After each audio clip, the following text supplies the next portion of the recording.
Tunggu dulu. Oke, kita mulai nomor 26, Kak. Kakak baca dulu ya. Aku ngambil pulpen dulu bentar. Mau nggak dibaca nomor 26, Kak?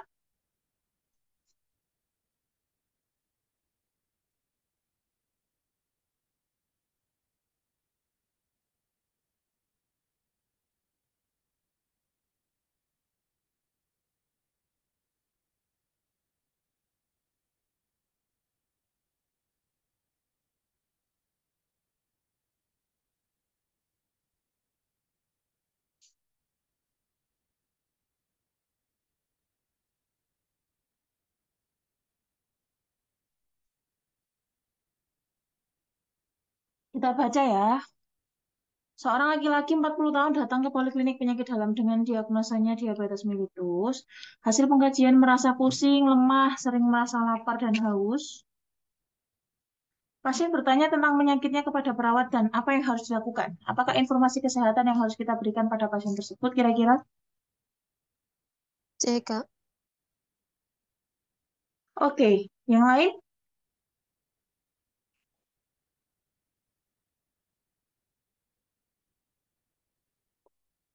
Ayo, ayo.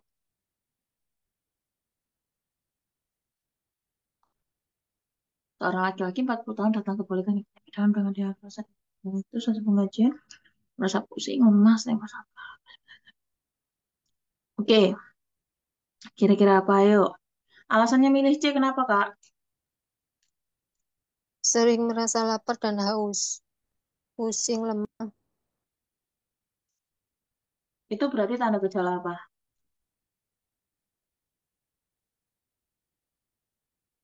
Terkait peningkatan kadar gula darah.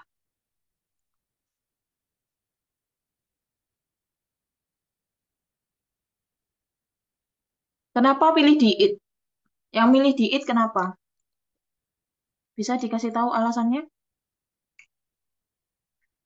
Boleh open mic, Kak. Yang milih, oh nah, tak matiin dulu yang dinding-dindingnya. Milih diet itu alasannya apa?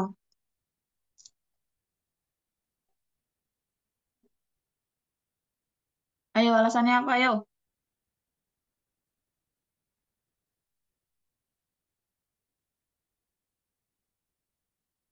Kak. Yang milih diet itu alasannya apa?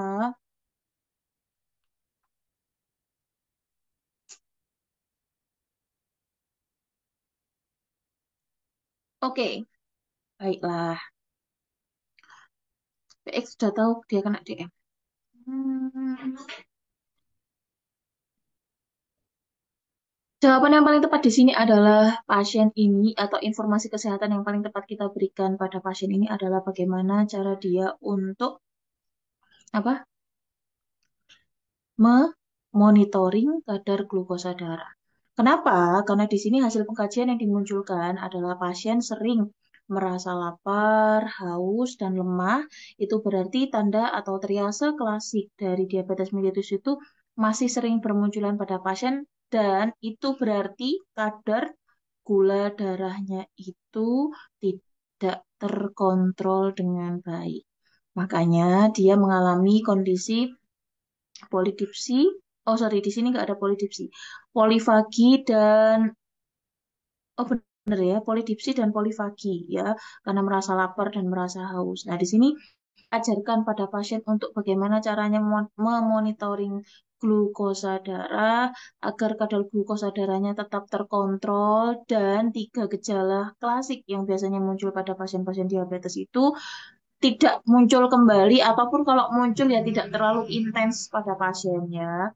Jadi yang perlu kita ajarkan adalah bagaimana cara dia untuk memonitoring kadar glukosa darahnya.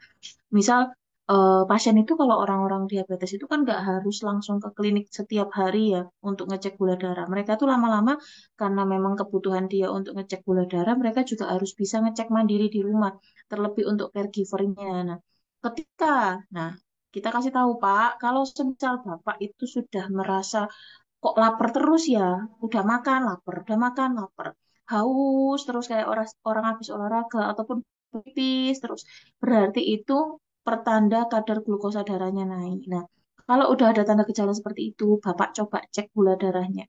Kalau memang tinggi, berarti bukan berarti kalau tinggi harus minum obat langsung loh. Kalau obat kan diminum terus-menerus. Berarti apa?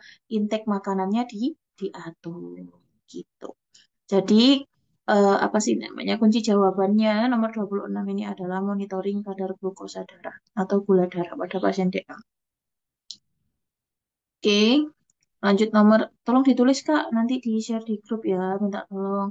Nomor 27, seorang perempuan usia 29 tahun melahirkan bayi laki-laki dengan BB 2.900 gram, PB-nya 49. Hasil pemeriksaan, bayi menangis kuat, bayi tadi menangis kuat ya, terus batuk, kulit merah kecuali pada ekstremitas, nadinya 90, lengannya fleksi. Nilai Apgarnya berapa?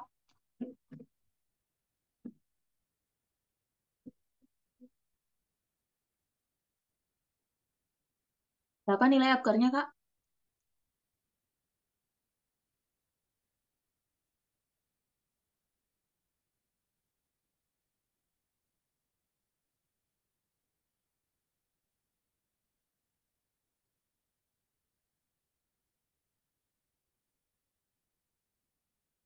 Ayo, nilai Apgarnya berapa?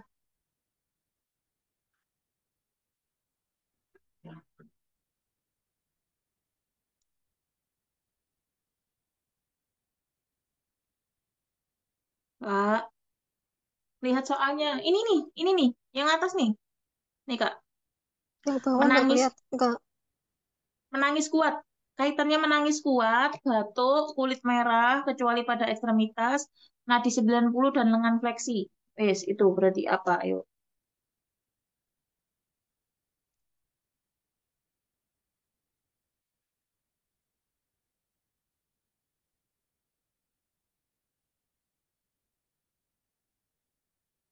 Berapa berarti menangis kuat?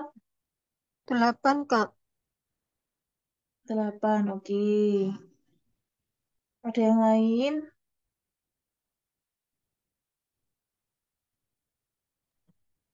Coba. Menangis kuat itu berapa Kak berarti? 2. 2. Menangis kuat dua, fleksi satu, bersin Kuat, dua, batuk dua, kulit merah, dua, X, dua sih. Satu, nadi dua, dua, tiga, Nadi satu, 1. lengan Lengan fleksi fleksi 2. dua, batuk itu atau bersin bisa masuk ke 2. 2. itu dua. Berarti totalnya delapan. Ya, menangis kuatnya dua, kulit merah kecuali ekstremitas itu satu, nadi 90 kali itu satu, lengan fleksinya itu dua, batuk atau refleksnya itu juga dua, maka totalnya adalah delapan. Oke, lanjut. Jawabannya C ya Kak, 27 ya. Nomor 28. Seorang perempuan 22 tahun dirawat di ruang penyakit dalam dengan anemia. Hasil pengkajian pusing, lemas, dan tampak pucat sesak saat beraktivitas. CRT-nya lebih dari 3 detik, konjungtiva anemis, TD-nya 110 per 80, nadinya 100 kali, nafas 24, suhu 375, HB 8,1, pasien mendapat terapi transfusi darah. Perawat saat ini melakukan validasi identitas, golongan darah, dan keluhan pasien. Kira-kira prinsip etik yang diterapkan pada kasus tersebut apa?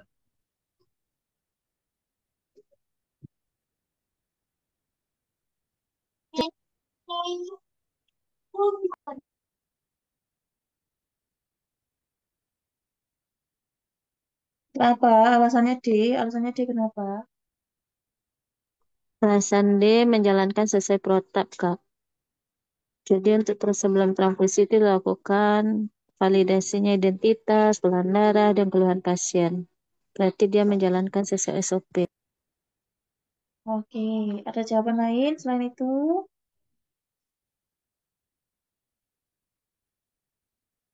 Kita jawab ya. Jadi di sini prinsip etik yang paling tepat yaitu betul accountability. Kenapa? Karena di sini perawat melakukan tindakannya sesuai dengan SOP yang ada, di mana sebelum memberikan transfusi darah, perawat itu memvalidasi identitas pasien dulu, golongan darahnya apa, dan keluhannya apa. Jadi biar nggak sampai salah dalam proses pemberian transfusi darah tersebut. Sehingga prinsip etik yang diterapkan adalah accountability. Oke, good job. Jawaban nomor 28D ya, Kak. Lanjut 29. Seorang perempuan 68 tahun dirawat di ruang penyakit dalam dengan diagnosisnya stroke iskemik. Hasil pengkajian GCSE2M3V3 terpasang NGT terdapat kemerahan pada bagian bokong, tekanan darahnya 180/100, nadinya 90, nafasnya 24, suhunya 374. Rencana tindakan pada kasus tersebut apa? Ubah posisi 2 jam. B. Alasannya? Terdapat kemerahan pada bokong, Kak. Jadi pasien harus dirubah posisinya tiap 2 jam biar tidak terjadi dekubitus. Berarti diagnosa keperawatannya apa? Gangguan mobilitas fisik. Gangguan mobilitas fisik. Masuk mobilitas fisik loh. Masuk mobilitas fisik. Hmm, ini kok mobilitas fisik. Kerusakan, integritas, jaringan atau kulit. Loh, masih kemerahan, Kak. Kemerahan itu derajat 1, sudah masuk ke situ. Jadi ini diagnosanya itu kerusakan resiko, sorry, kerusakan integritas jaringan dan kulit, maka harus segera ditata laksana karena sudah muncul kemerahan pada bagian bokong. Mau nunggu sampai apa gitu ya? Biar tidak sampai jatuh ke derajat 2, derajat 3, apalagi sampai derajat 4, maka segera ubah posisi setiap 2 jam. Kenapa? Karena pasiennya ini mengalami kelemahan tadi, dia nggak bisa berubah dengan sendirinya. Makanya harus diubah posisi setiap 2 jam sekali untuk mempertahankan sirkulasi pada area yang mengalami cedera atau yang mengalami kemerahan tadi. Kayak gitu. Jadi jawabannya betul B, tapi ini diagnosanya atau MK-nya yaitu kerusakan integritas jaringan dan kulit yang diakibatkan oleh kelemahan mobilitas fisik. Gitu. Lanjut, nomor 29 jawabannya B ya Kak, monggo ditulis.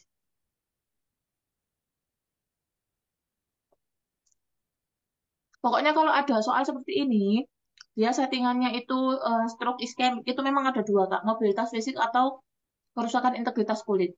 Kapan kita ngambil mobilitas fisik? Kalau memang datanya itu dimunculkan lebih ke kayak dia tidak bisa berubah posisi, terus abis itu ada kekuatan ototnya, ada semisal dimunculkan di situ dia hemiparese pada bagian mana, terus mungkin aja dimunculkan ada kontraktur ataupun yang lainnya. Nah, itu kakak boleh ambil gangguan mobilitas fisik. Tapi kalau enggak ada, dan yang dimunculkan itu hanya seputar kayak kemerahan pada bagian bokong atau bagian punggung, itu bukan gangguan mobilitas fisik meskipun stroke, tapi itu lebih ke kerusakan integritas jaringan. Jadi lebih baca data mayor ataupun data objektif yang dimunculkan pada kasus, gitu ya. Kita lanjut nomor 30. Ini hitung-hitungan Kak. Anak laki-laki dibawa ibunya ke poli tumbuh kembang untuk pemeriksaan hasil pengkajian tanggal lahir anaknya itu 6 Desember 2019. Kunjungannya 18 November 2022. Kira-kira usianya berapa? Monggo.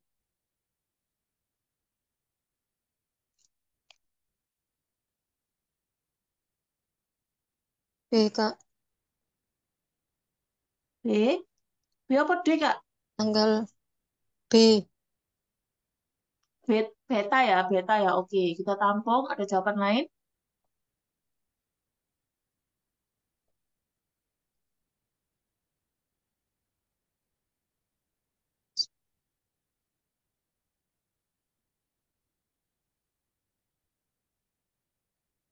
Kalau lihat belakangnya aja ini, sudah pasti 12. Maka jawaban D sama E ini salah. Dan tinggal pilih mana yang benar.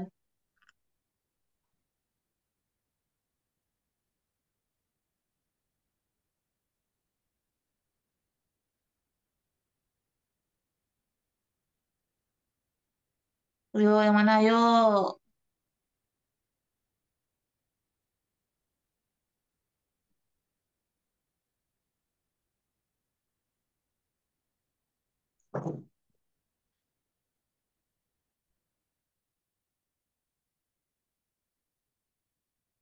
Jawabannya adalah ya 18 Dua dikurangi 6. tahun, 2 tahun, 11 bulan, 12 12 hari. hari. Oke. Sekarang kita lihat bulan ini 11. 11 kalau dikurangi 12 kan nggak bisa ya Kak yo. Akhirnya minjem ke tahun. Minjemnya 1 tahun jadi 12 bulan. 12 dikurangi 11. Sorry. 12 tambah 11 itu 23. 23 dikurangi 12 itu ketemunya 11. Ini jadi 2021. 2021 dikurangi 2019 itu 2 tahun. Maka jawabannya adalah 2 tahun 11 bulan 12 hari. Gitu. Bisa dipahami? Bisa, Kak. Ya, jadi nomor 30 jawabannya adalah B. 2 tahun, 11 bulan, 12 hari. Oke, kita lanjut.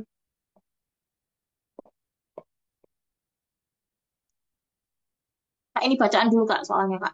Hasil pengkajian di sebuah desa didapatkan riwayat DPD 2 minggu yang lalu. Perawat merencanakan pembentukan kader pemantau jentik dan program 3M+ dengan melibatkan seluruh komponen warga. Apakah strategi intervensi keperawatan pada kasus tersebut?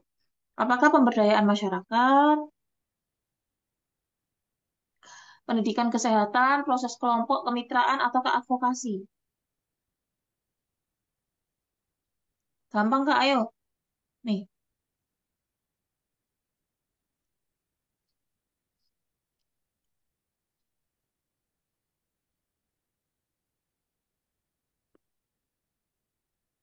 ayo, apa ayo? A.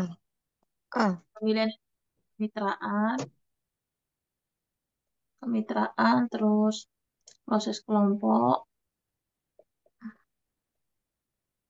terus ada edukasi, sama apa lagi gitu satunya.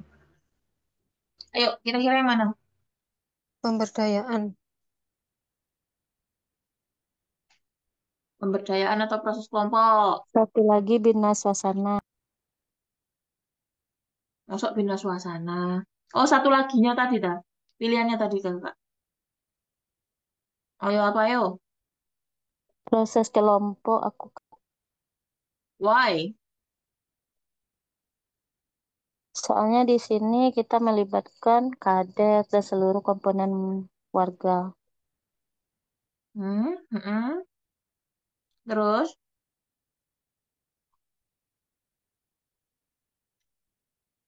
masuk proses kelompok, Rek. Ah, Kak, pemberdayaan masyarakat. Pemberdayaan. Jawaban pemberdayaan masyarakat. Ya, kenapa di sini nih? Kata kuncinya di sini. Karena melibatkan seluruh komponen warga. Betul. Itu pemberdayaan masyarakat. Kalau proses kelompok itu hanya ke sebagian orang yang mengalami masalah yang sama. Contohnya proses kelompok itu kayak gini. Kan nggak mungkin kan satu kampung hipertensi semua. Hipertensi kan dari satu kampung itu mungkin 10 orang atau 8 orang. Nah, itu kita bikin proses kelompok. Misal kita bikin grup kelompok anti hipertensi atau kelompok hipertensi bahagia, misal kayak gitu.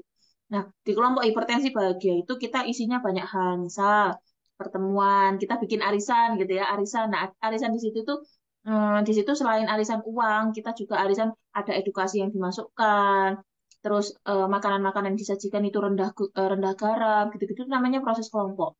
Dan itu tidak, meskipun namanya kelompok, itu bukan mencakup keseluruhan apa ya namanya orang yang ada di dalam lingkungan tersebut, karena itu cuma beberapa orang yang mengalami masalah yang sama.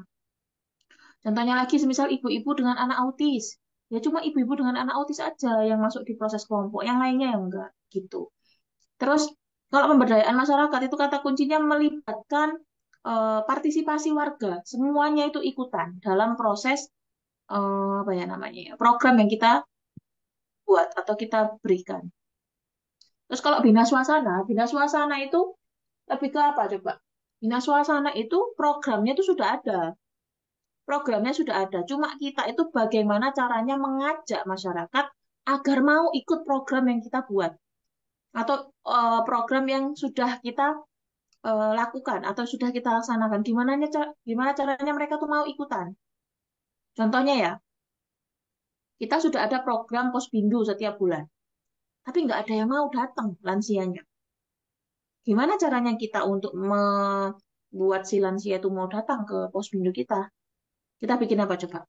Pemeriksaan gratis tensi, oh bukan tensi, apa sih yang biasanya Lansia tuh ini loh kadar gula darah, asam urat sama kolesterol gitu.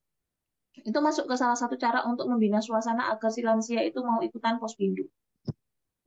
Posbindu nanti ada pemeriksaan tulang, pemeriksaan kekuatan tulang, atau pemeriksaan apa. Intinya tuh gimana caranya kita ngiming-ngiming mau ikut acara kita. Itu namanya bina suasana. Ngikut aturan main kita itu bina suasana. Kalau pemberdayaan masyarakat sama proses kelompok itu memang programnya belum ada, baru dibentuk. Bedanya kalau pemberdayaan masyarakat itu melibatkan seluruh elemen, kalau proses kelompok itu hanya beberapa orang yang mengalami masalah yang sama. Jadi nggak semuanya orang ikut terlibat dalam proses kelompok tersebut. Jadi kelompok-kelompok tertentu gitu loh Kak. Cara bedainnya gitu. Nah, karena di sini itu adalah pembuatan pembentukan kader pemantau jentik dan program 3M plus dengan melibatkan komponen warga, maka jawaban yang tepat adalah pemberdayaan masyarakat. Jawabannya A ya. Tolong ditulis Kak, nomor 31 jawabannya A. Kita lanjut nomor 32 Kak. Ini agak ngeblur, kelihatan nggak? Kebaca nggak Kak? Kebaca ya. Nomor 32 Kak. Terbaca. Dinas Malam menemukan seorang laki-laki parubaya tergeletak di trotoar jalan raya. Perawat telah memastikan bahwa kondisinya saat itu aman untuk menolong. Korban tidak berespon saat dipanggil dan diberikan rangsangan nyeri. Tindakan selanjutnya apa?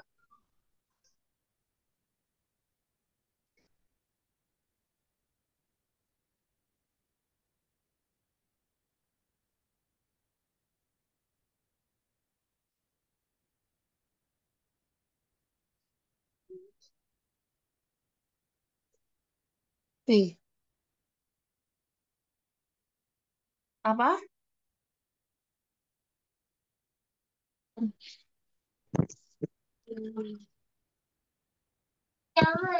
A.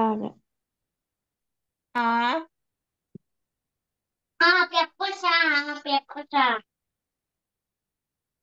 Oke. Jadi ini adalah konsep Iya. pertolongan BHD ya, BLS atau BHD. Nah, di sini konsepnya adalah D, R, S, C, A, B. Di sini dia ini memastikan bahwa kondisi aman untuk menolong. Berarti di sini sudah lewat. Respon saat dipanggil dan diberikan rangsangan nyeri, tidak berespon. Berarti SCAB. Apakah tindakan selanjutnya? Memanggil bantuan, memindahkan korban salah, membawa korban ke RS terdekat salah, melakukan resusitasi jantung paru salah, karena setelah R itu adalah S, dan yang terakhir mencari automatic external defibrillator tidak ada. Jawabannya adalah memanggil bantuan, karena konsepnya adalah ketika kita ketemu pasien-pasien yang tidak sadarkan diri, itu DRSCAP. D-nya adalah aman diri, aman lingkungan, aman pasien. R-nya adalah cek respon, Pak, Bu, Bu, Bu. Terus S itu adalah panggil bantuan atau shout for help bahasa Inggrisnya. Kemudian C itu circulation di mana kita melakukan resusitasi jantung paru. Kalau semisal hanya satu penolong ya CPR only saja. Kemudian setelah itu adalah di poin airway-nya kita buka jalan nafas, kita pastikan apakah jalan nafasnya ini paten atau tidak ada gangguan dan yang terakhir itu di breathing kita berikan bantuan ventilasi 10 kali dalam 1 menit atau setiap 6 detik sekali. Seperti itu. Konsepnya DRSCAB. Oke, kita lanjut ya Kak ya. Jadi jawabannya adalah nomor 32A, memanggil bantuan. Lanjut. 33 Kak, monggo.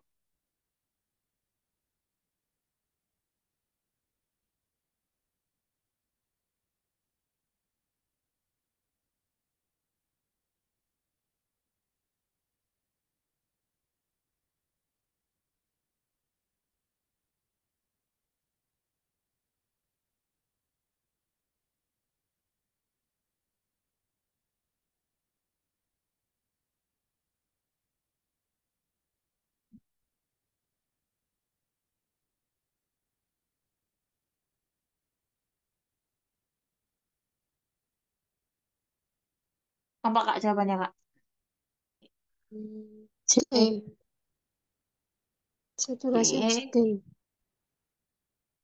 mari kita baca. Seorang laki-laki 55 tahun dirawat di ruang penyakit dalam dengan asma bronkial. Hasil pengkajian pasien mengeluh sesak, TG-nya 130/70, nadi 89, nafas 26, saturasi O2-nya 92. Pasien diberikan terapi O2 nasal 3 liter per menit. Apa evaluasi hasil yang tepat? Betul ya. Jawabannya adalah saturasi oksigennya harusnya meningkat. Nah, di sini triknya ketika teman-teman dapat soal seperti ini kan masalahnya di persiapan jalan nafas toh, Kak. Persiapan jalan nafas. Nah, di sini tidak dimunculkan wheezingnya. Oke, kita abaikan karena memang nggak ada datanya. Terus, untuk mengetahui evaluasi itu hasil yang tepat apa ya, kita sesuaikan dengan intervensi yang dilakukan atau terapi yang diberikan. Nah, ini terapi yang diberikan adalah terapi O2 nasal 3 liter per menit. Berarti setelah diberikan O2, harapannya apa? Nah, di sini kita lihat data yang abnormalnya apa. Yang abnormal di sini adalah frekuensi nafas dan saturasi O2-nya yang menurun. Nah, setelah diberikan O2, maka harapannya setelah diberikan O2 adalah bukan frekuensi nafasnya yang meningkat, yang menurun. Yang penting adalah ketika diberikan O2, harapannya saturasinya itu mencapai nilai batas normal yaitu di atas 95%. Maka jawaban yang paling tepat adalah saturasi oksigen karena terapi yang diberikan adalah nasal 3 liter per menit. Jadi jawabannya adalah C. Tahu dulu masalah keperawatannya apa, intervensinya apa, baru kita bisa menentukan evaluasi hasil yang tepat dengan melihat data yang abnormal di kasus. Gitu ya.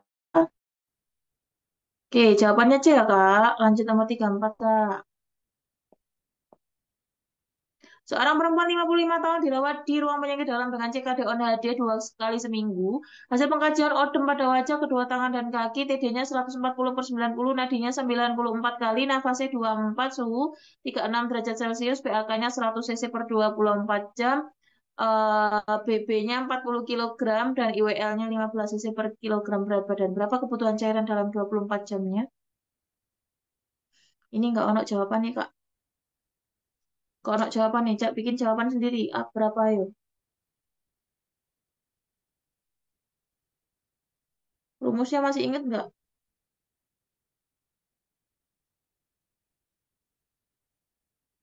500 tambah urin output. Berarti jawabannya harusnya 1.500. loh. 760. Kok iso 760 ku tekan ndi, Kak? Dicari IWL normal dulu, Kak. Hai, kebutuhan cairan kok IWL normal dulu. Iya, kebutuhan Oh. cair. Kebutuhan cairan untuk pasien CKD on HD rumusnya adalah 500 plus UO, urin output. 200, 700. Nah, 200-nya dari mana Wong PAK-nya 100? Ya berarti makanya aku tadi bilang, Kak, nggak ada jawabannya di sini. 500 ditambah 100, jawabannya adalah 600.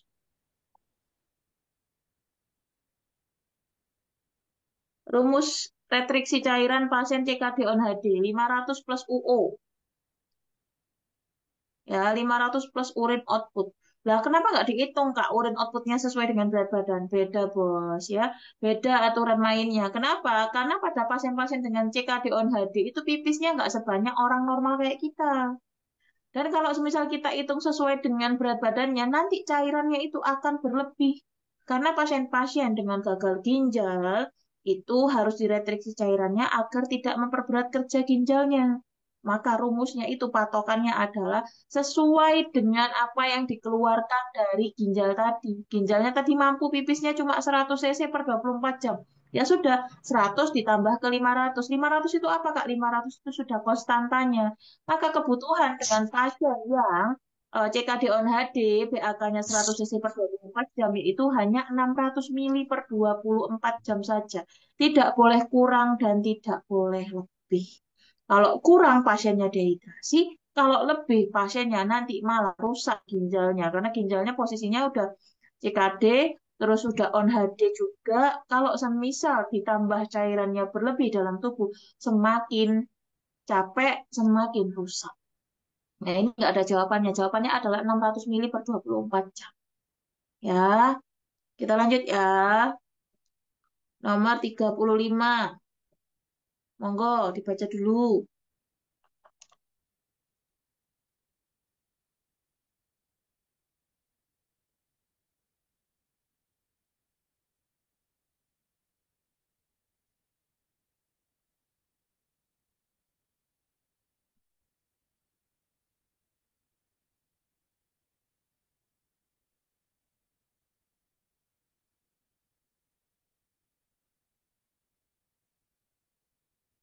Baik, jawabannya apa yuk?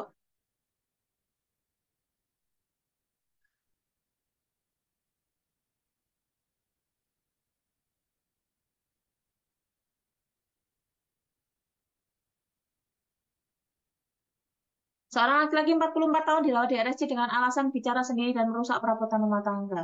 Menurut keluarga, pasien mengamuk karena tidak diberikan uang untuk membelikan rokok. Setahun yang lalu, pasien pernah dirawat di rumah sakit jiwa, tetapi tidak rutin minum obat.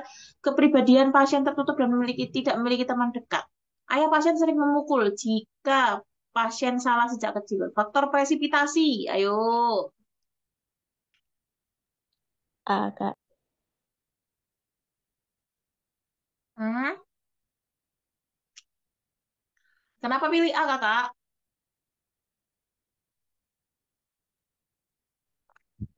Karena menurut keluarga pasien mengamuk karena tidak diberikan uang untuk membeli rokok. Oke, terima kasih kakak. Yang milih D kenapa itu? Ayo, yang milih D pola asuh yang buruk itu kenapa? Oh, ditanyainnya presipitasi kok.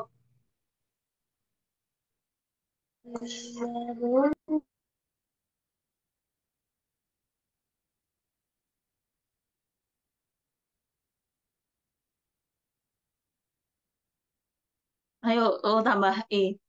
Putus obatnya itu, ayo, tapi tidak rutin minum obat. Kepribadian pasien tertutup, tidak memiliki riwayat, tidak memiliki teman dekat. Lebih ke putus obat atau kebutuhan yang tidak terpenuhi. Yuk, kalau yang jawab pola asuh salah ya. Yang ditanya ini presipitasi kakak. Ayo, Kalau putus lebih. obat kayaknya predisposisi kayaknya Kak. Karena setahun yang lalu. Nah, betul. Jawabannya adalah kebutuhan yang Yang tidak tidak ter terpenuhi. gara-gara mau beli rokok nggak dikasih duit. Itu faktor presipitasi. Nah, faktor presipitasi teman-teman ini gampang banget loh ya, jangan sampai salah. Presipitasi, Kurang dari 6 bulan. predisposisi itu ini, oh sorry salah. Hmm, Ini kurang dari 6 bulan. Kalau yang ini lebih dari 6 bulan. Di sini yang lebih dari 6 bulan itu riwayat kesehatan yang lalu dia pernah ke RSJ. Kurang dukungan sosial, iya. Pola asuh yang buruk, iya. Iya, itu predisposisinya itu cuma di sini nih. Menurut keluarga, pasien mengamuk karena tidak diberikan uang untuk membeli rokok. Jadi jawabannya adalah A, kebutuhan yang tidak terpenuhi. Oke, lanjut ya.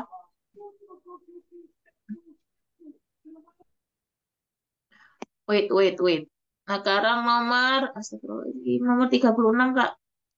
Saat kunjungan rumah didapatkan data laki-laki 4 tahun diare sejak 3 hari yang lalu. Ibu klien mengatakan diare itu biasa dialami anaknya dan tidak perlu dibawa ke pelayanan kesehatan, cukup diberikan balsem saja sudah sembuh. Keluarga mengatakan anaknya lebih banyak jajan di luar rumah dan jarang makan di rumah. Hasil pemvisnya suhunya 38, nadinya 100 kali, fisik ususnya 22. Masalah keperawatannya apa kira-kira?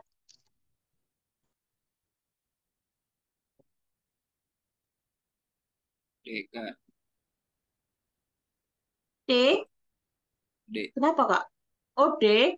Udah ada penyakit, Mm-mm. udah ada penyakit tapi pengetahuannya kurang. Oke. Ada yang lain?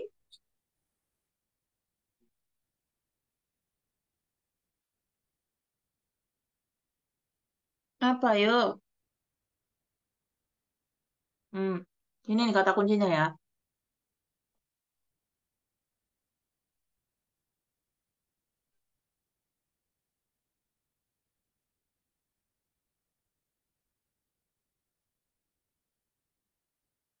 Betul, jawabannya adalah ini.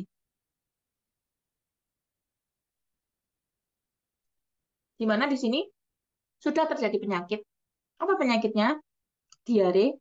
Tapi caregivernya ini nggak paham kalau diare ini bukan hanya penyakit yang biasa saja pada anak-anak, tapi ya memang karena ada infeksi pada saluran pencernaan. Nah, ibunya bilang, alah dikasih balsem aja nanti udah sembuh. Padahal di sini dia suhunya sudah mulai naik. Pasien diare suhu mulai naik itu gara-gara apa, Kak? Gara-gara apa? Pasien diare suhunya naik. Apa? Dehidrasi, Kak. Apa, Kak? Dehidrasi. Betul. Dehidrasi. Dehidrasi. Hmm, dehidrasi juga, infeksi juga iya. Kemudian bisik ususnya 22 kali. Oh, itu udah kruk kruk kruk kruk gitu ya. Makanya ini kurang pengetahuan pada pihak keluarganya. Terus anaknya ini sudah kena penyakit. Maka diagnosa keperawatan yang paling tepat adalah ketidakefektifan pemeliharaan kesehatan. Oke, good job. Lanjut.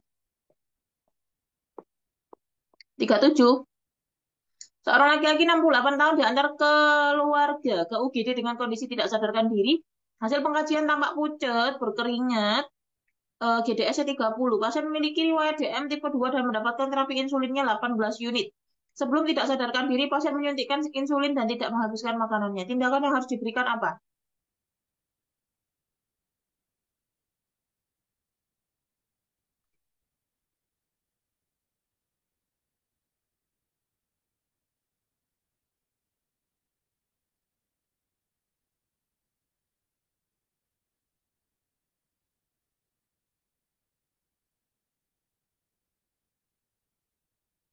Apa ayo? Jika dextrose 40% diboloskan. Kenapa milih itu?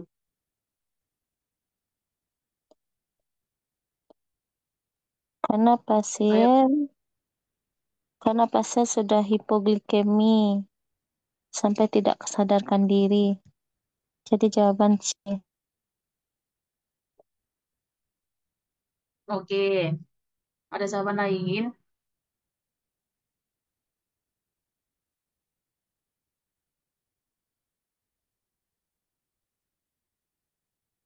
Ayo.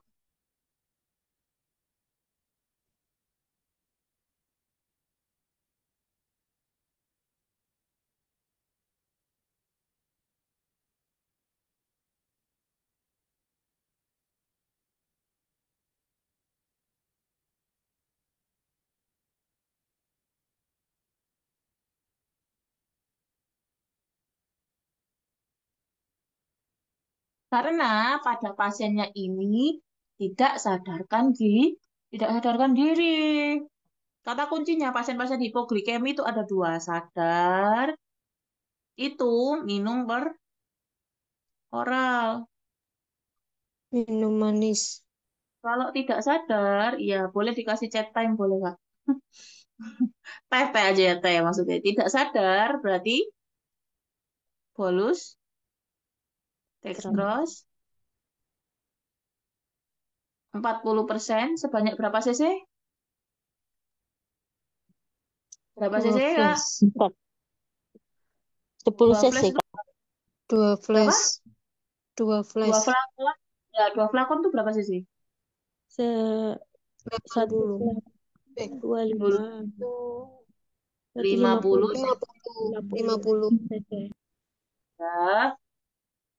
Nah, kuncinya mak ini toh. Pasien hipoglikemi, kalau sadar, ya hipoglikemia. Sadar itu minum per oral, kalau tidak sadar itu bolus dextrose 40 cc, 40% sebanyak 50 cc. Kelihatan di sini ya Kak ya, ini nih kata kuncinya ini nih Kak. Kadang-kadang teman-teman tuh tidak memperhatikan, dia ini sadar atau enggak gitu. Asal aja, oh hipoglikemi, langsung dibolus dextrose. Padahal di soal pasiennya masih sadar. Ya, kalau pasiennya masih sadar ya usahakan untuk minum per oral terlebih dahulu. Kalau memang jatuh dalam kondisi tidak sadarkan diri, baru di bolus dextrose 40% sebanyak 50 cc. Terus selanjutnya apa? Setelah bolus dextrose 40% sebanyak 50 cc terus apa lagi?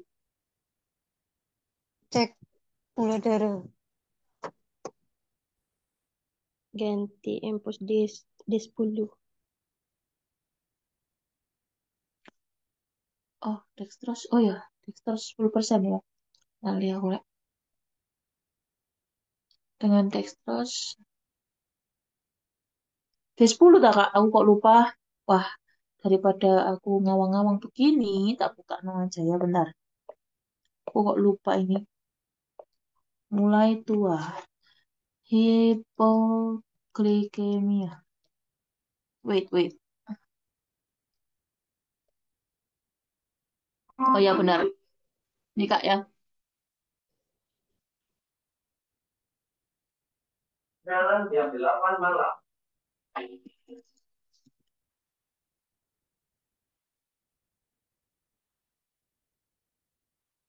Sebentar, ada bel.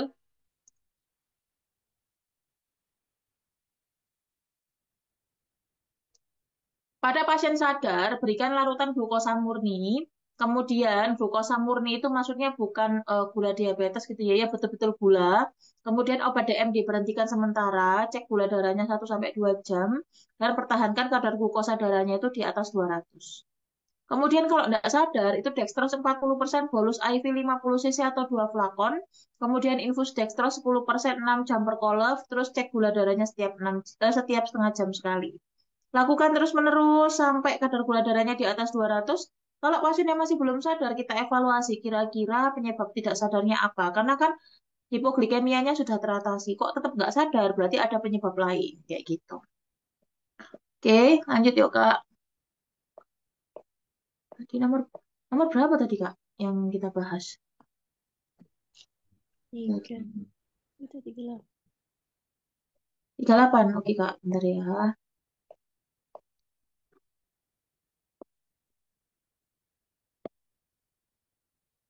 Dextrose tadi ya. 37 ya, oke.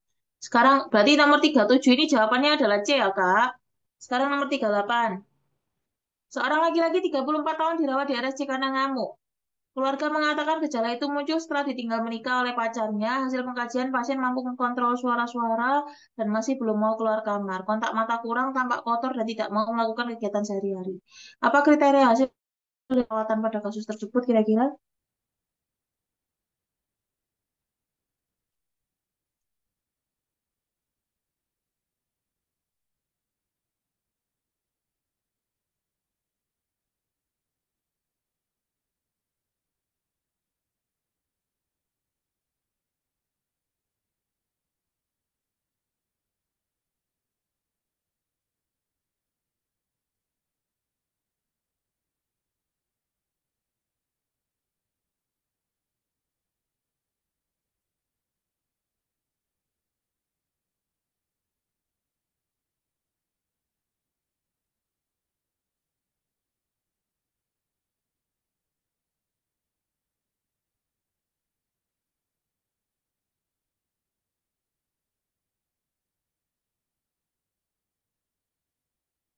Ayo, apa ayo?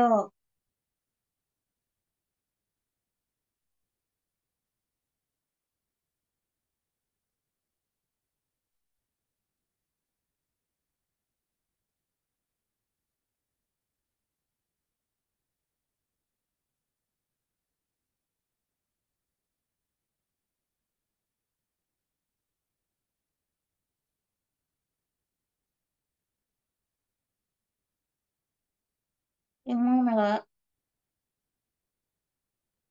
Aku B, Kak, kasus HDR. Kita baca ya. Seorang laki-laki 34 tahun dirawat di RSC karena ngamuk. Keluarga mengatakan gejala itu muncul setelah ditinggal menikah oleh pacarnya. Hasil pengkajian, pasien mampu mengontrol suara-suara dan masih belum mau keluar kamar. Kontak mata kurang, tampak kotor, dan tidak mau melakukan kegiatan. Oke. Ada jawaban lain selain HDR?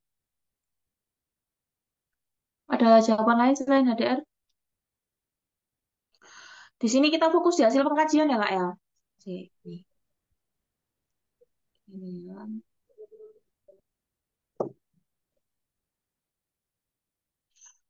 Pasien mampu mengontrol suara-suara dan mengkontrol suara-suara. Ini halusinasi, tapi dia sudah bisa Halusinasi. jadi nggak usah di sini. Masih belum mau keluar kamar, kontak mata kurang. Nah, itu HDR. Tampak kotor, itu DPD. Tidak mau melakukan kegiatan sehari-hari itu HDR bisa, ISOS juga bisa. Tapi yang digarisbawahi di sini karena memang masalah halusinasinya sudah tercover, HDR-nya ada, DPD-nya ada, ISOS datanya cuma satu. Kalau memang ini ISOS ke arahnya. Tapi kalau mau diambil ISOS tidak bisa karena kontak matanya kurang. Kalau kontak mata kurang itu lebih cenderung ke HDR. HDR. Lebih cenderung ke HDR. Kalau HDR berarti mana evaluasi yang tepat? Kita baca ya. Yang pertama menunjukkan penampilan yang bersih itu DPD. DPD. Kontrol marah itu R, RPK. PK. BK. Kontrol komunikasi apa? Komunikasi. Sosialisasi dengan baik itu ISO. ISOS. Isolasi sosial. Karena kita diagnosa atau masalah keperawatan utamanya adalah HDR, yaitu evaluasi yang paling tepat yaitu mampu melakukan kegiatan yang positif. B jawabannya. 38B. Oke, lanjut. Nomor 39. Kakak baca dulu, Kak. Saat kunjungan rumah ditemukan seorang perempuan 68 tahun dengan riwayat pasien pemasangan orif di kaki kanan 1 minggu yang lalu. Hasil pengkajian klien mengatakan masih sulit menggerakkan kaki kanannya, tampak lemah, aktivitas makan minum, dan toileting masih dibantu oleh keluarga. Apakah intervensi keperawatan pada kasus tersebut? Monggo nih. 38. Coba dibaca dulu. Nanti kalau sudah, bilang sudah, tak ganti soalnya. Karena memang dia ini nggak bisa scroll ke bawah, Kak. Ke kiri.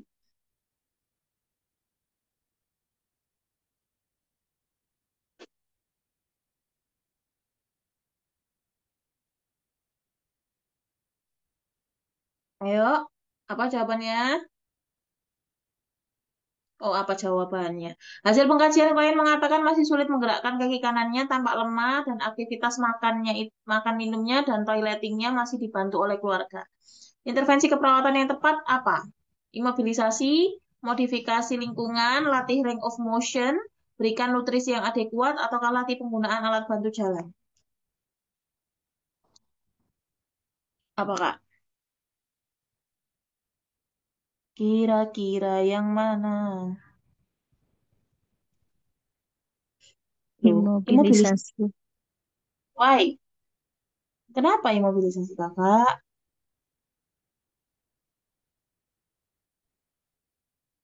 Kenapa imobilisasi? Kenapa, Kak? Why? Tanganku kuatel. Nih, Kak, tak balik no soalnya lagi ya. Hasil pengkajian klien mengatakan masih sulit menggerakkan kaki kanannya, tampak lemah, dan aktivitas makan minum serta toileting dibantu.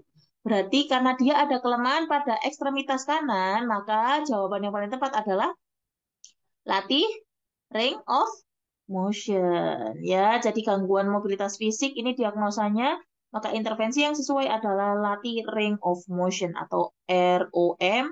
Kalau dia mengalami kelemahan, ya kita latih secara pasif atau aktif? Pasif. Secara Pasif. pasif. Pasif. 39 jawabannya adalah C. Oke, lanjut. Nomor 40.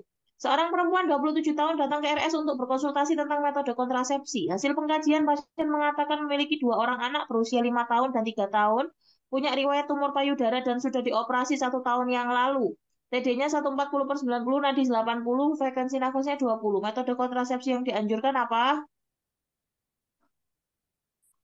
C. C. Why? Kenapa, C. kenapa? Kenapa?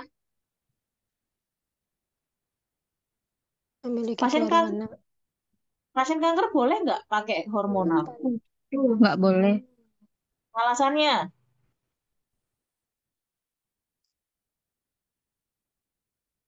Alasannya? Ayo, alasannya apa?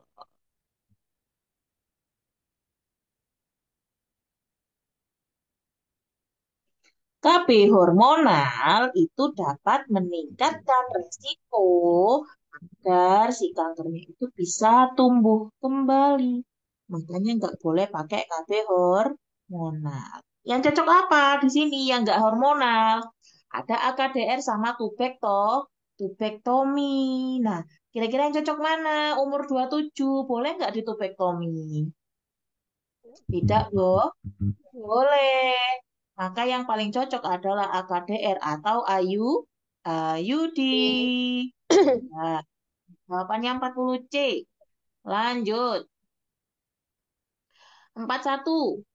Seorang perempuan 30 tahun P1A0 pos SC hari ketiga dirawat di ruang nifas. Hasil pengkajian pasien mengeluh nyeri dan bengkak pada kedua payudara, merasa takut untuk menyusui karena nyeri.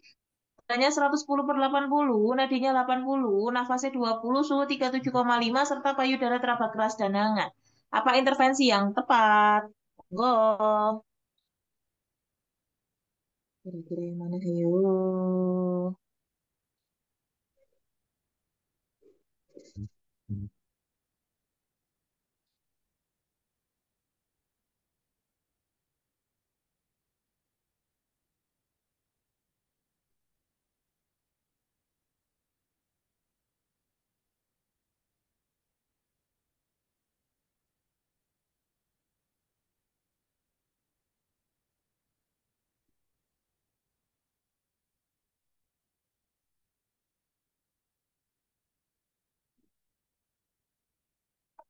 Kompres hangat.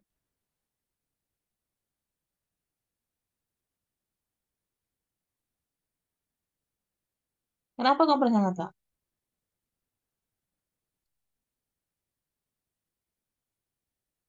Kenapa?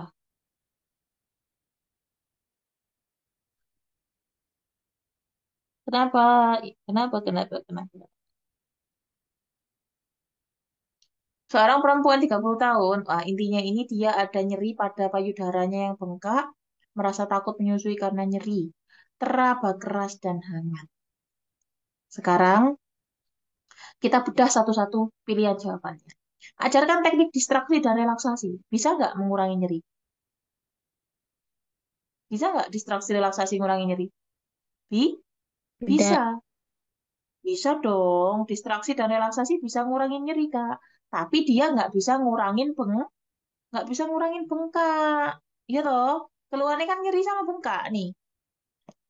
Nyeri sama bengkak. Ini nggak bisa kalau buat bengkaknya. Nyerinya sih oke ya. Anjurkan untuk memberikan susu formula. Ngapain? Wong apa sih namanya tampungannya banyak kok. Cuma nggak bisa keluar karena bengkak. Nggak usah susu formula. Kolaborasi pemberian antipiretik dan analgetik. Perlu nggak? Perlu nggak kira-kira? Antipiretiknya perlu suhu 375? Nggak perlu. Nggak perlu. Karena analgetiknya perlu nggak? Perlu. Tidak. Bisa perlu, bisa enggak ya. Nanti kita try on dulu terapi non farmakologinya. Kalau dikompres aja sudah bisa, maka nggak usah. Tapi kalau memang betul-betul nyeri ya kita kasih obat nyeri yang istilahnya bisa dikonsumsi oleh ibu menyusui. Contohnya Osamefenama. Gitu. Berikan kompres hangat dan pompa ASI. Bisa nggak? Bisa. Kompres Bisa. hangat bisa Sudah bengkak. setelah kalau bengkaknya sudah mulai berkurang, baru dipompa ASI-nya dengan tujuan sumbatan-sumbatan yang ada di duktus-duktus yang ada di ASI itu atau di payudara bisa lancar lagi. Kalau aliran susunya atau aliran ASI-nya itu sudah lancar, bengkaknya juga akan berkurang. Ya. Anjurkan pasien menghentikan menyusui bayinya. Ya, memang boleh untuk dianjurkan untuk berhenti karena ini kan posisinya bengkak dan kalau semakin disusu kan semakin nyeri. Boleh dianjurkan. Tapi ini bukan intervensi yang tepat. Yang tepat yang menyelesaikan masalah nyeri dan bengkak pada kedua payudara adalah kompres hangat dulu untuk mengurangi nyeri dan mengurangi bengkaknya. Baru kalau sudah enakan, baru kita pompa ASI-nya dengan tujuan mengeluarkan tampungan-tampungan ASI yang sudah di situ ya, biar itu lancar lagi. Jadi jawabannya adalah D. Di 41 jawabannya D. Kita lanjut.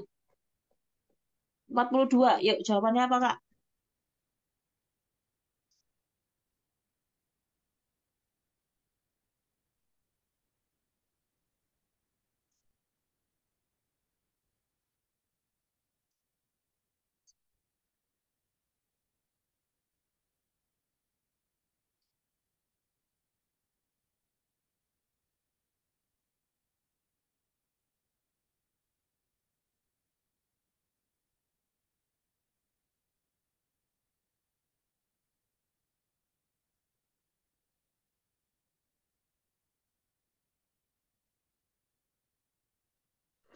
Yuk, jawabannya yang mana?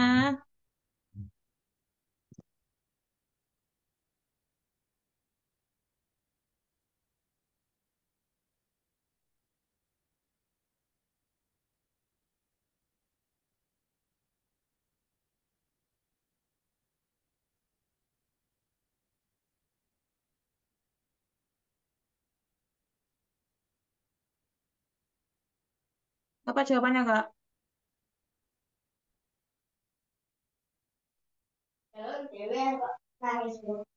Hmm. Alhamdulillah ya Allah. Alhamdulillah ya Allah. Alhamdulillah ya Allah.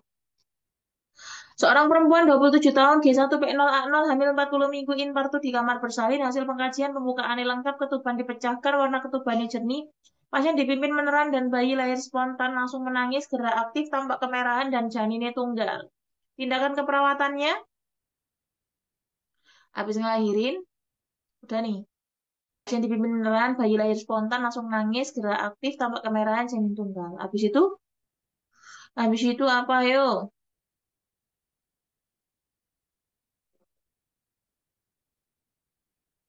Hmm, hmm, hmm, hmm, hmm, hmm, hmm. Masuk langsung ke pusat. Ayo, ayo, ayo, ayo.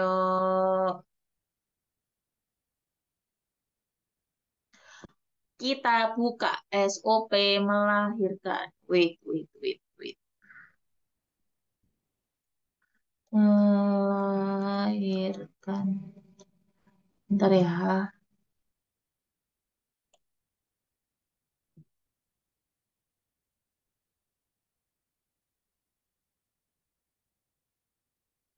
Nih, tadi kalau anaknya sudah lahir, kita cek Apgar, keringkan tubuh bayi. Tadi nggak ada pilihan untuk keringkan tubuh. Periksa kembali uterus untuk memastikan tidak ada lagi bayi dalam uterus. Ada nggak tadi? Ada nggak?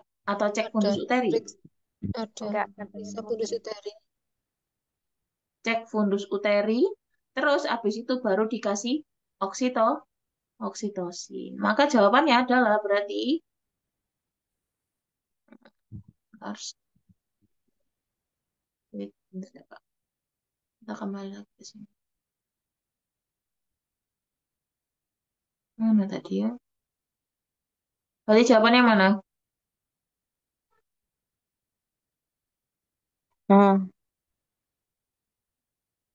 Ada di Google Drive, ada Kak. Mengecek fundus uter itu fungsinya apa? Dalam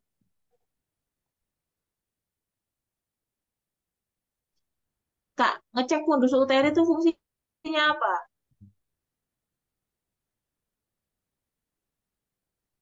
Sebetulnya gini, untuk mengecek fundus uter itu kurang tepat di sini ya. Kenapa? Karena harusnya itu mengecek uterus kembali atau mengecek rahim atau uterus untuk memastikan adanya bayi selanjutnya atau enggak. Takutnya gemeli gitu, takutnya kembar. Kalau mengecek fundus uteri kurang tepat. Biasanya mengecek fundus uteri itu dilakukan di kala 4 ya untuk memastikan kalau Nah, di sini yang tepat setelah dia ini lahir tadi, harusnya tadi kan setelah lahir cek agar dikeringkan, habis itu dicek lagi rahimnya ada janin kedua atau tidak. Kalau nggak ada, baru menyuntikkan oksitosin. Jadi jawabannya adalah A.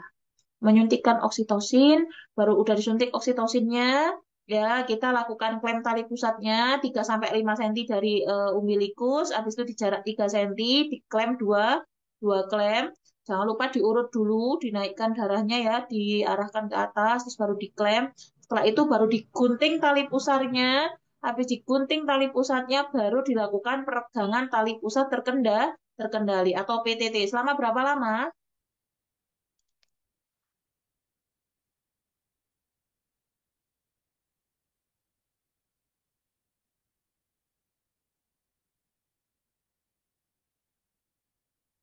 Berapa lama, Kak?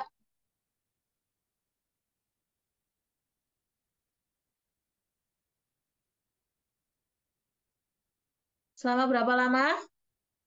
Loh, ya oh, pokok lali iki. Peregangan tali pusat terkendali setelah disuntikan oksitosin berapa lama, Kak? 15 15 menit. Kalau suntikan oksitosin pertama diregangkan 15 menit, nggak lepas plasentanya, ngapain?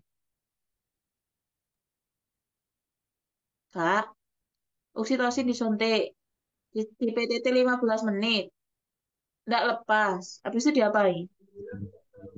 Suntik lagi ya Kak, 2 kali ya? Suntik oksit lagi. Oksitosin lagi yang kedua kalinya diregangkan kembali selama 15 menit, baru kalau selama 2 kali pemberian oksitosin dengan jarak 30 menit itu tidak ada respon dari plasenta itu kok nggak lahir-lahir, maka lakukan apa? Manual. Entah. Hmm. Oke, good. Jawabannya 42 itu A. Nomor 43, ini tak kecilin nggak ya? Atau kakak gedein sendiri mungkin di tampilan HP-nya bisa di zoom. Nomor 43 nih Kak. Seorang laki-laki 35 tahun dirawat di RSC karena bicara kacau, memukul tangga, dan keluyuran. Hasil pengkajiannya ini tatapan mukanya tajam, ekspresi tegang, mengancam orang yang mendekatinya, mondar-mandir, rambut acak-acakan. Saat ini pasien sudah mampu mengkontrol marah dengan nafas dalam namun masih kesal ketika permintaannya ditolak. Tindakan selanjutnya apa?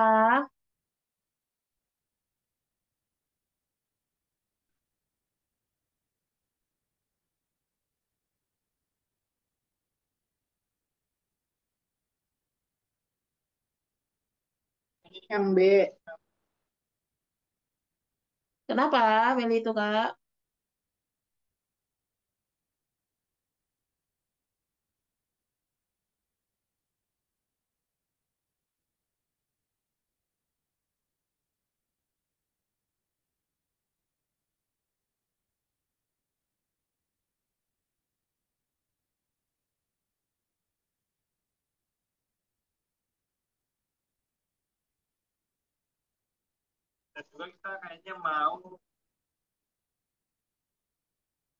Nah, di sini ya, tatapan matanya tajam, ekspresi tegang dan mengancam orang yang akan mendekatinya, mondar-mandir rambut acak-acakan, sudah bisa mengkontrol marah dengan tarik nafas dalam, namun masih kesel ketika permintaannya ditolak. Berarti, ayo, SP1 RPK.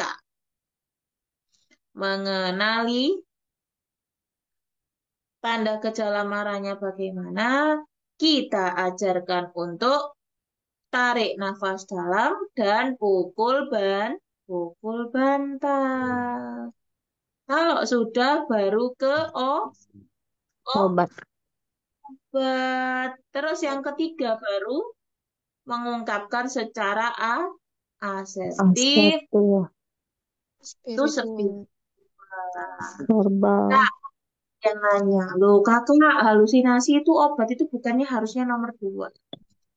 Sebetulnya itu juga menjadi pergonjang-ganjingan di dunia perukoman kan ya, karena memang tidak ada kesepakatan yang jelas dari pihak keperawatan jiwa kapan kita menggunakan minum obat itu di SP2 ataupun SP4 pada pasien-pasien dengan halusinasi, WAM, RPK, itu kapan sih gitu ya. Ternyata si Prof. Budi Anak Liat itu pernah menuliskan kata-kata seperti ini, Kak. eh, Penggunaan SP2 untuk obat-obatan itu digunakan pada pasien yang sudah berulang kali apa sih namanya? Berulang kali rawat inap. Maksudnya dia tuh nggak cuma sekali tok masuk rumah sakit jiwa, bukan pertama kali masuk rumah sakit jiwa. Kalau baru pertama kali masuk rumah sakit jiwa itu ya, ini kalau nggak salah loh ya. Nanti kalau semisal aku salah tak revisi, aku takut lupa. Nanti tak fotokan bukunya. Jadi kalau semisal pasiennya itu udah datang ke sekian kalinya, SP2-nya obat. Tapi kalau semisal dia baru pertama kali datang ke rumah sakit, SP2, SP obat itu masuk ke nomor 4. Ini nih, tak buka ke bukunya. Kok aku salah kaprah lagi. Takut takut lupa aku benar. Jiwa, jiwa, jiwa. Nanti. Bentar ya. Oh kan, kebalik. Bener kan? Nih Kak, Perlu diingat, jika pasien datang ke RSJ pertama kali, maka SP minum obat SP2. Ya, tak ulang sekali lagi ya. Kalau baru masuk rumah sakit, itu SP2-nya minum obat pada pasien halusinasi, waham, dan RPK. Baru masuk rumah sakit, berarti fresh ya, anak baru nih. Kalau anak baru, itu SP2-nya minum obat. Kalau anak lama, SP obat itu menjadi SP yang paling terakhir. Tak ulang sekali lagi, kapan kita gunakan SP obat? Apakah SP2 atau SP4? Tergantung. Kalau anak baru, dia di SP2. Kalau anak lama, dia di SP terakhir. Gitu. Ya. Oke, bisa diambil nggak, Kak, kata kuncinya tadi ya? Yang untuk SP obatnya tadi loh, Kak. SP2 itu di anak baru, SP lama, kalau anak lama, dia itu di SP yang paling akhir. Gitu ya, diingat-ingat itu. Itu kata Prof. Budi Anakliat, aku di bukunya siapa nih? Umbra Medical, Rangkuman Keperawatan Jiwa dari Prof. Budi Anakliat tahun 2019. Lanjut yuk. Pat-pat. Seorang perempuan 55 tahun dirawat di ruang dewasa dengan hipertermi. Hasil pengkajian pasien mengeluh cepat lelah, penglihatan kabur, mual, dan muntah. Riwayat perokok aktif, aktivitas dibantu oleh keluarga, TD-nya 170/90, nadinya 115, nafas 2, suhu 37. Data yang perlu dikaji tambahannya apa?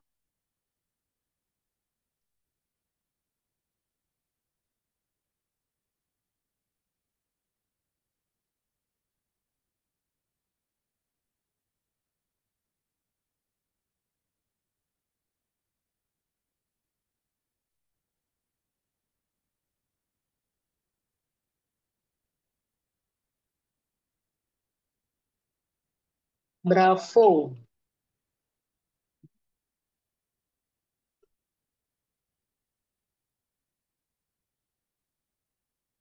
Ada jawaban lain?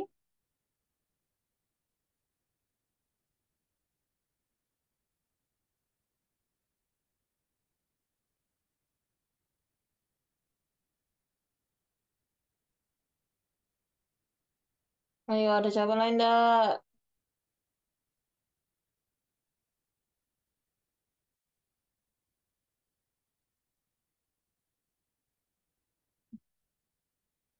Di sini itu hipertermi. Kajian pasien mengeluh cepat lelah, penglihatan kabur, mual, muntah, perokok aktif, aktivitas dibantu. Hmm. Kak tadi jawab apa? Kak, Kak Hafid jawab apa tadi, Kak? Palpitasi, pola makan, Pola sakit kepala. makan. Kenapa pola makan? Why, why, why, why, why, why? Kenapa, Kak? Itu karena dia Ini, mengeluh cepat lelah, terus mual, muntah gitu. ini menurut kakak sakit apa ini mereka dia ini? Sakit apa kira-kira? Kalau aku D, Kak. Kayaknya lebih ke kardiovaskuler. Hmm. Artinya Kardiovaskuler. hipertensi, Hat- pola kan, penglihatan kabur, cepat lelah. Kalau cepat lelah berarti udah ada ini kardionya, udah ada masalah jantungnya. Hmm. Takikardi, Terus, nanti 115 takikardi pasiennya nih. Kalau aku lebih hmm. ke D. Apa bedanya palpitasi sama berdebar-debar?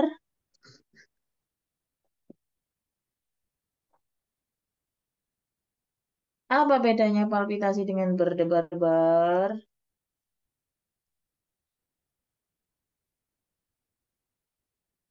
Ayo, apa yuk? Sama ya. Palpitasi dengan berdebar-debar lagi podo gak ya? Sama. Nah, kira-kira ini yang cocok yang mana? Pola makan apa palpitasi jantung? Pada pasien hipertensi itu lebih cocok yang mana? Ayo, 170 tuh tensi apa itu? Hah? Udah hipertensi grade berapa itu? Hah? Sakit kepala. Kenapa ke sakit kepala, Kak?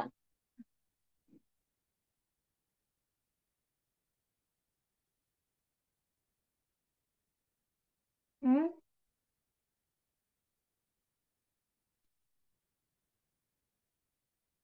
Hipertermi, hasil pengkajian pasien mengeluh cepat lelah, penglihatan kabur, mual muntah, perokok aktif, aktivitas dibantu oleh keluarga, TD-nya 70/90, nafase 22, suhunya 37. Loh, kok hipertermi, kok suhunya normal ya?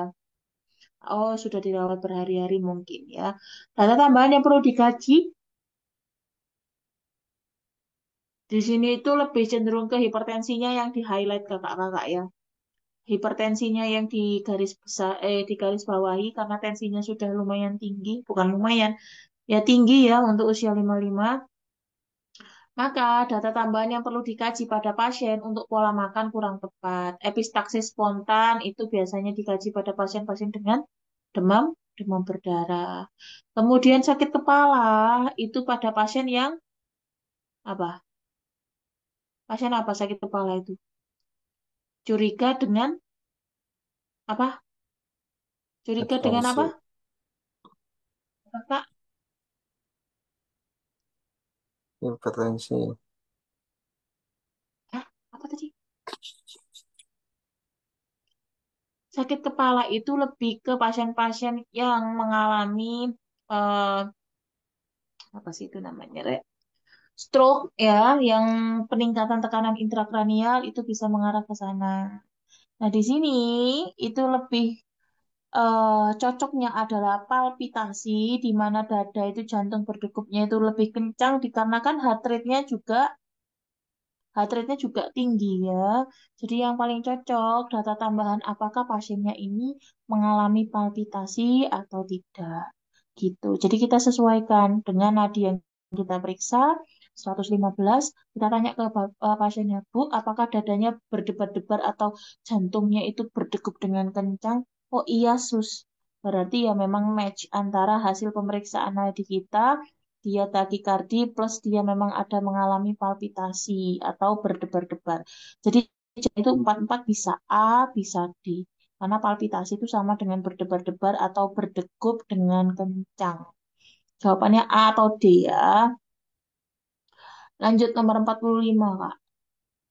Hasil pengkajian keluarga didapatkan perempuan 18 bulan mengalami keterlambatan perkembangan. Keluarga mengatakan tidak pernah melatih anaknya karena sibuk bekerja untuk memenuhi kebutuhan hidup. Hasil pemeriksaan fisik, anak belum bisa duduk sendiri di kursi kecil, tidak bisa memegang pensil dan coret-coret. Apakah tindakan yang dilakukan pada kasus tersebut kira-kira? Apa kira-kira, Kak?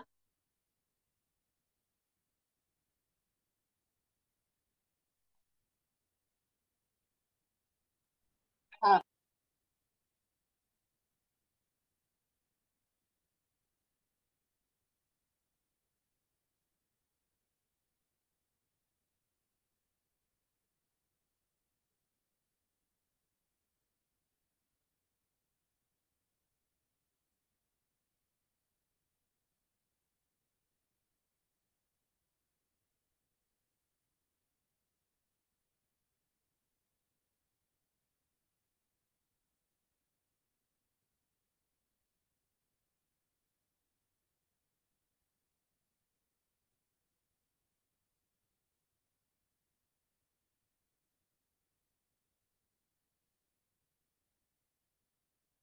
Ayo, jawabannya apa, Kak? A.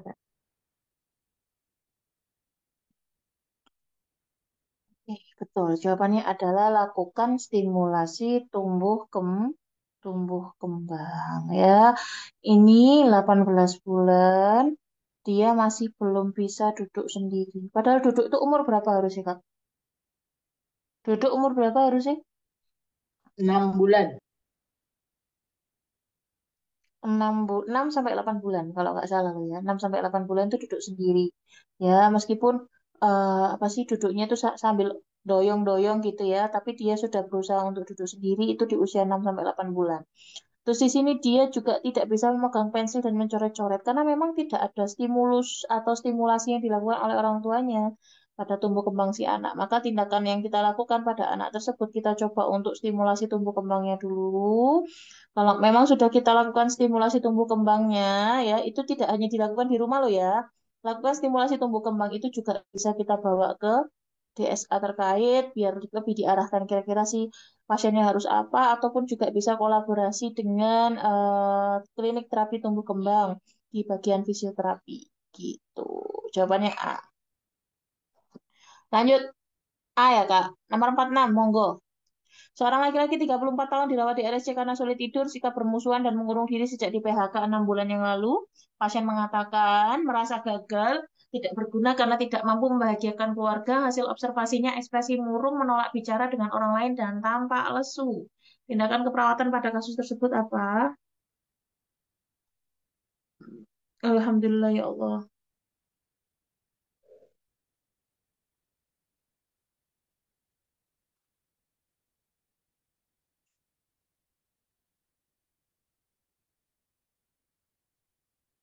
Apa Kak kira-kira Kak?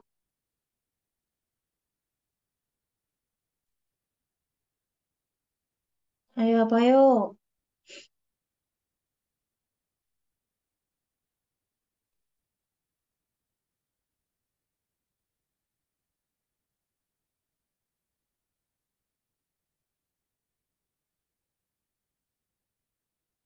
Apa yuk? HDR. ADR Mana data HDR-nya?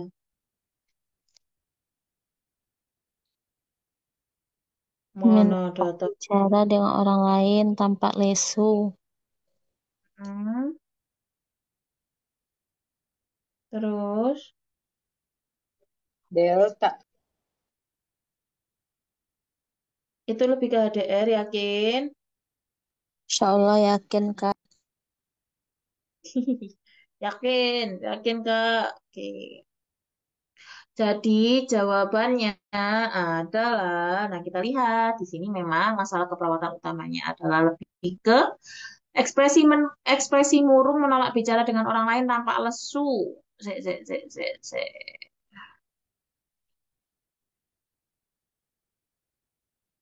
Ya, betul. Ini HDR ya, Kak, masalahnya ya. Jadi jawabannya adalah mengidentifikasi kemampuan positif yang dia miliki. No, no, se. Hasil observasi ekspresi murung menolak bicara dengan orang lain tampak lesu. Bukan HDR deh, Kak, kayaknya ini. Coba 46. Jawaban yang E apa nih? Mendiskusikan manfaat berinteraksi dengan orang lain. Nah, ini option E-nya, Kak, buat bacaan, Kak. Mendiskusikan manfaat berinteraksi dengan orang lain. Kira-kira masih bertahan di HDR? Kayaknya bukan HDR sih menurutku. Masih HDR nggak ini kira-kira? Kata kuncinya di sini nih, Kak. Ya memang sih dia merasa gagal, tidak berguna karena tidak mampu membahagiakan orang lain. Tapi hasil observasinya lebih ke ISIS atau HDR? Kalau aku ADR soalnya dia menolak bicara Kak. Kalau menolak bicara otomatis dia ada kontak matanya. Kalau ISOS tuh tidak ada sama sekali tapi kuncinya. Menolak bicara dengan orang lain. Sih. Tak buka SDKI dulu ya, bentar. Apa itu? SDKI itu adalah isolasi sosial. Sebentar ya, Kak. Kita pastikan 268. Perasaanku lebih ke sosial, tapi kita ketahui. Isolasi sosial. Nah, ini ya. Tak bacain ya, Kak ya. Gejala dan tanda mayor, merasa ingin sendirian, merasa tidak aman di tempat. Ini isolasi sosial ya, Kak. Objektifnya menarik diri, yang kedua tidak berminat atau menolak berinteraksi dengan orang lain atau lingkungan. Kemudian untuk minornya, merasa berbeda dengan orang lain, merasa asyik dengan pikiran sendiri, merasa tidak mempunyai tujuan yang jelas. Objektifnya afek datar, afek sedih, riwayat ditolak, menunjukkan permusuhan, tidak mampu memenuhi harapan orang lain, tindakan tidak berarti, tidak ada kontak mata, perkembangan terlambat, dan tidak bergairah. Di sini yang tak highlight tidak berminat atau menolak interaksi dengan orang lain. Menolak interaksi dengan orang lain, menolak bicara juga nggak? Kira-kira. Sama nggak? Coba aku buka ADR dulu ya. Sama ndak? Yo, harga diri rendah. Harga diri rendah. 192. 192. Ini sekarang yang tak bacakan ya. Dari harga diri rendah. Ini yang situasional. Sama tahu Kak. Nih ya.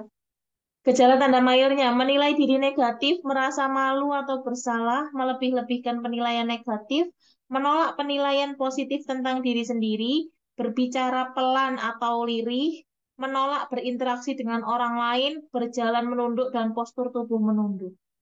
Ini dia sama-sama menolak interaksi sama orang lain, ya kan? Aku kan bilang HDR sama ISOS itu mirip. Cuma yang membedakan tuh dari kontak mata. Nah, ini kontak matanya nggak dimunculkan. Tapi kalau dari Kalau di mana sini tekan kontak masa? matanya nggak ada di pengkajiannya, jadi bingung. Nah, iya makanya Kak. Kan mirip kan. Mereka tuh kembar siam aslinya. Nah, cuma bedainnya tuh dari kontak mata aslinya. Sama-sama menarik diri, sama-sama nggak mau interaksi sama orang. Tapi kalau saya tak baca penyebabnya ya. Keterlambatan. Oke. Jadi gini, kalau kondisinya seperti ini, berarti kita harus lihat dari penyebab kenapa dia mengalami seperti ini. Nah, di sini eh, penyebabnya lebih cocok ke HDR karena dia mengalami kegagalan hidup yang berulang, ya, karena dia merasa mengatakan gagal. Ini ya, ini aku buka di harga diri rendah situasional halaman 194. Penyebabnya itu kegagalan hidup berulang, ya, karena data ini yang dimunculkan ini tuh sama antara si ISOS dengan HDR.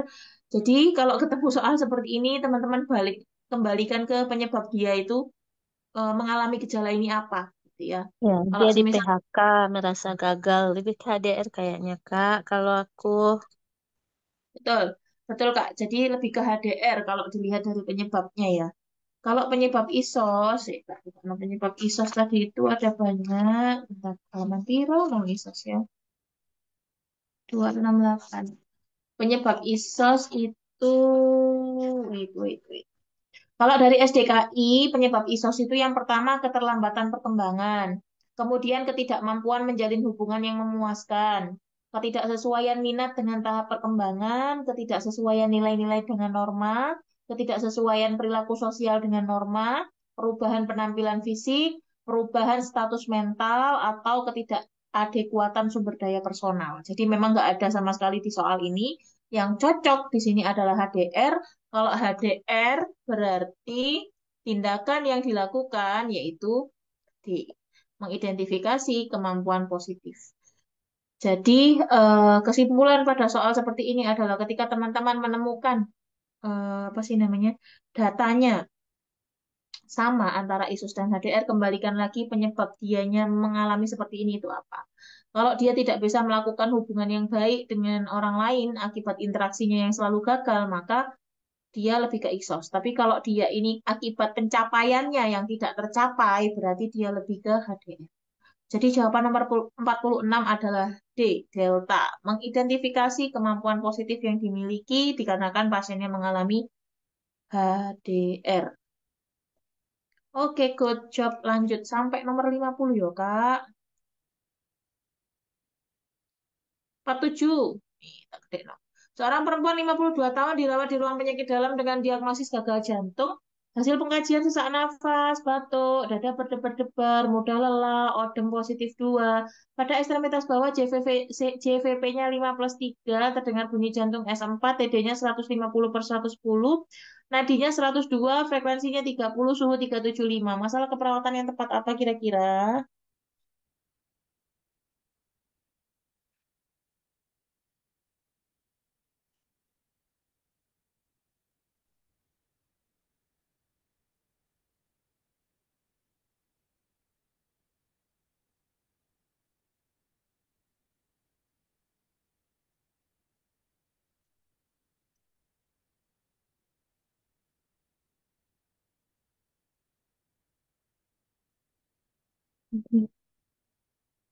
Apa, Kak? Ada undang. Ayo, ayo, sesak nafas, batuk, dada berdebar, mudah lelah, demam positif 2, ekstremitas JVP-nya 15,3, ragasi jantungnya sampai ada FTD-nya naik, nadinya 102. Ayo, intoleransi aktivitas tidak. Hipervolemi? Enggak. Pola nafas tidak bukan, efektif? Enggak. bukan Usia tidak. Yang tepat penurunan adalah jantung. ya. Penurunan curah jantung, data gejalanya apa? Di sini ada mudah lelah yang pertama, sudah masuk, ada Pertengahan odem, dua, BP-nya masuk, ada bunyi jantung BPP S4. S4 itu enggak normal loh, Kak. Yang normal kan S1, S2 loh. S3, S4 murmur itu enggak normal, tensinya juga lumayan. Oh enggak sih, belum normal, nadinya naik sedikit. Ini lebih ke penurunan curah jantung daripada yang lainnya. Bersihin jalan nafas datanya enggak ada. Cuma batuk itu nggak bisa langsung masuk ke jalan nafas.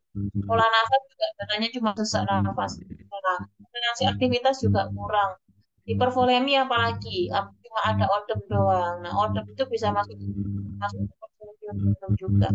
Ini yang lebih tepat adalah penurunan curah jantung. Jadi nomor 47 jawabannya adalah B. 47 jawabannya adalah B. Kita lanjut. Sebentar. Dua soal lagi. Tiga soal lagi ya. Ayo, ini jawabannya apa? Prinsip etik yang digunakan?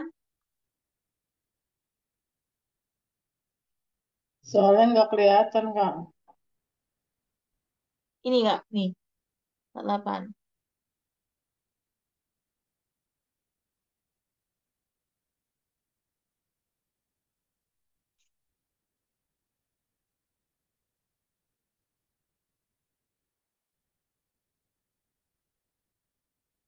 Ayo, apa ayo? Hmm,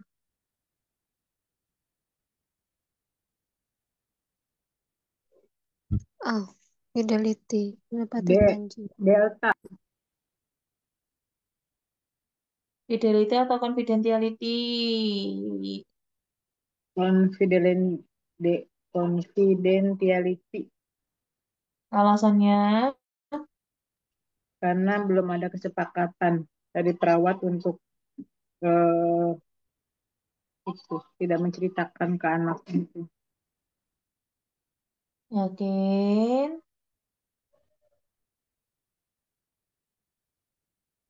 Yakin tuh. Yakin? Laki-laki 10 tahun dirawat di ruang Oke, isolasi dengan COVID-19. Hasil pengkajian anak sering bertanya kepada perawat, mengapa menggunakan pakaian serba tertutup dan mengatakan ingin sekali bermain di luar dan kembali ke sekolah. Ibu melarang perawat untuk menjelaskan yang sebenarnya karena ibu khawatir anak semakin takut. Berarti prinsip etik pada kasus tersebut adalah confidentiality. Nah, memang belum ada kesepakatan antara perawat dengan ibu terkait apa permintaannya tadi. Jadi lebih ke confidentiality. Kalau fidelity itu berarti perawatnya sudah mengiyakan atau sudah menyanggupi terkait permintaan yang diberikan. Jawaban nomor 48 adalah delta. Lanjut 49. Apa ayo prinsip etiknya monggo.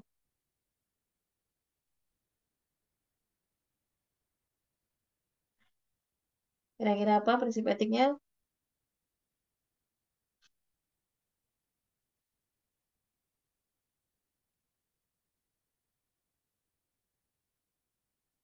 yang B,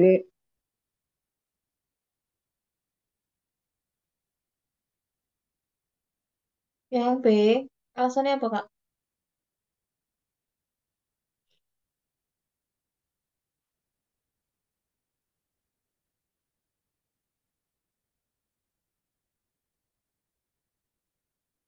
Alasannya apa?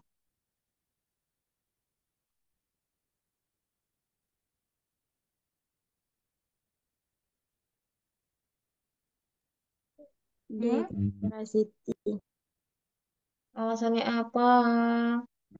Karena di sini keluarga pasien sudah melakukan protes, sedangkan eh, Di IGD kita melakukan triase.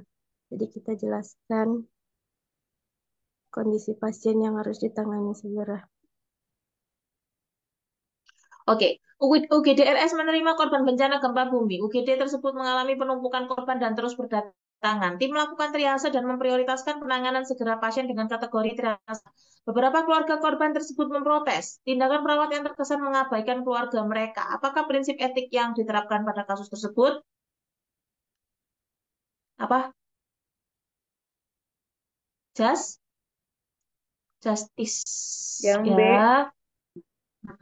Justice atau melakukan tindakan sesuai dengan porsinya ya. Porsinya itu memang ya kita harus mendahulukan yang warna merah terlebih dahulu. Triase merah terlebih dahulu sebelum menolong pasien-pasien yang lain. Jadi lebih ke justice, prinsip etik yang digunakan.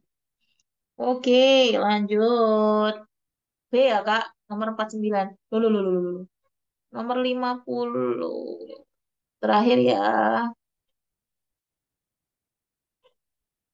Hasil pengkajian keluarga didapatkan perempuan 2 tahun menderita panas tinggi dan batuk. Keluarga mengatakan sejak 1 bulan ini anak menderita batuk yang tidak sembuh-sembuh diikuti panas naik turun. Keluarga menganggap hal tersebut adalah penyakit yang biasa pada anak kecil dan dibiarkan saja karena nanti akan sembuh. Apa tugas kesehatan keluarga yang belum terpenuhi? Kira-kira. Ayo, apa ayo? Apa ayo? nah sampai C doang ya Kak itu Kak. Ada lagi Kak di sini nih Kak. Nih, mengenal masalah kesehatan, menggunakan pelayanan kesehatan, terus ini mengambil keputusan, modifikasi lingkungan atau merawat anggota keluarga. Kira-kira yang mana ayo?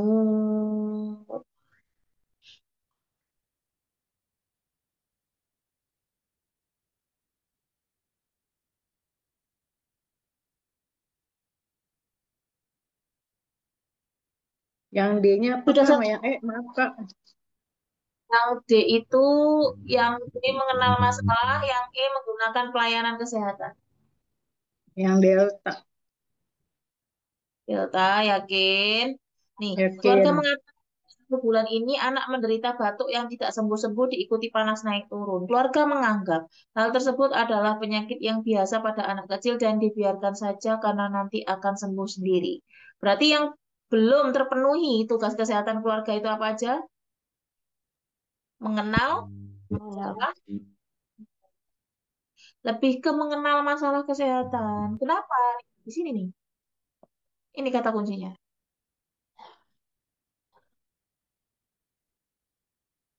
Padahal ini batuk wis sebulan loh, Kak. Dia nganggapnya batuk itu adalah hal yang biasa. Padahal kan batuk itu jenisnya banyak. Batuk dengan pneumonia atau apa batuk dengan bukan pneumonia dan lain-lain itu kan wakeh ya tanda gejalanya. Apalagi dia ini sudah ada panas yang naik turun, berarti memang sudah ada infeksi di batuknya. Bukan hanya sekedar, tak luruskan, batuk itu adalah refleks fisiologis untuk mengeluarkan benda asing dalam tubuh. Benda asingnya apa? Ada dahak yang numpuk. Kalau sudah sampai ada panas naik turun, berarti itu nggak cuma batuk biasa, tapi sudah ada proses infeksi. Keluarga nganggep ya lah batuk biasa, nggak apa-apa, nggak usah, biarin aja. Berarti dia ini permasalahannya adalah belum mengenal masalah kesehatan yang dialami oleh si anak tadi, makanya dia itu menggampangkan saja seperti itu. Nah, di sini kalau semisal terus-menerus seperti itu ya, kondisi anaknya nggak ada perbaikan. Teman-teman masih ingat nggak tugas perkembangan? Sorry, itu tugas perkembangan. Tugas kesehatan keluarga itu apa aja? Ada apa aja selain mengenal masalah kesehatan? Habis mengenal, mengambil, Mengambil keputusan. mengambil keputusan. Jadi mengenal masalah, habis itu mengambil keputusan, terus habis itu merawat anggota keluarga yang sakit. Terus yang keempat, Modifikasi lingkungan. kasih lingkungan, dan yang terakhir, Memanfaatkan pelayanan kesehatan. jadi ini jawabannya adalah delta. Namanya. Oke, sudah selesai untuk malam hari ini. Besok kita Zoom besok hari apa sih? Hari Senin. Zoom sore ya Kak yo. Karena malam ada bimbel Ukom. Ya, Jam besok berapa kita Zoom. sorenya, Kak? Habis asar lah, Kak. Ya, habis asar lah. Sore mau jam berapa lagi kalau nggak habis asar? Paling jam setengah empat kak ya. Setengah empat sampai jam setengah empat, setengah lima. Atau sampai mentok setengah enam ya besok. Kita lanjutin pembahasan gitu.